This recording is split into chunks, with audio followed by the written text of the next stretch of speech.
సంక్రాంతి సందడి ఈసారి కష్టమే అన్నారు. ప్రాజెక్టే పక్కకు పోయింది. ఓజీ సమ్మర్కే వస్తోంది. ఇక గుంటూరు కారం కూడా షూటింగ్ డిలే వల్ల కష్టమే అన్నారు. కట్ చేస్తే ఊహించిన సినిమా సీన్లోకి వస్తోంది. ఉస్తాద్ భగత్ సింగ్ మీద చర్చ మొదలైంది. ఇది నిజమా, కావాలని క్రియేట్ చేస్తున్న హంగామానా? బ్రో పంచ్ తో ఢీలా పడ్డ ఫిల్మ్ టీమ్ సంగతిలో ఉన్న పవన్ మీద వస్తున్న కొత్త రూమర్ ఫ్యాన్స్ ని డైలమాలో పడేస్తోంది.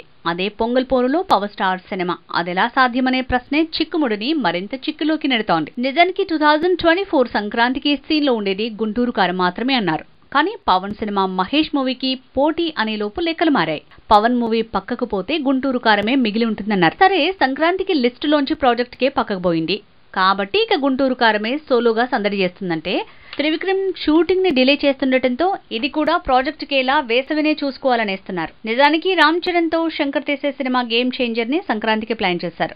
తర్వాత భారతీయుడు 2 ని పొంగల్ కి ప్లాన్ చేశారు. అలా అని అదే అప్లై చేస్తారా అంటే అది లేదు. పొంగల్ కి ఇది రావట్లేదు. చెర్రీ గేమ్ చేంజర్ వచ్చేలా లేదు. గుంటూరు కారమే అతి కష్టం మీద సంక్రాంతికి బరిలోకి దిగే అవకాశం ఉందనుకుంటే, ఇంతలో పవన్ సినిమా మీద గుసగుసలు పెరిగాయి. 60% పూర్తయిన ఓజీ సంక్రాంతికి రాదట, కానీ ఉస్తాద్ భగత్ సింగ్ వస్తుందట. అక్కడే డౌట్లు పెరిగాయి. పవన్ మీద ప్రెషర్ పెంచేందుకే హరీష్ శంకర్ టీం వదిలిన ఫీలర్ ఇది అంటూ గుసగుసలు పెరిగాయి.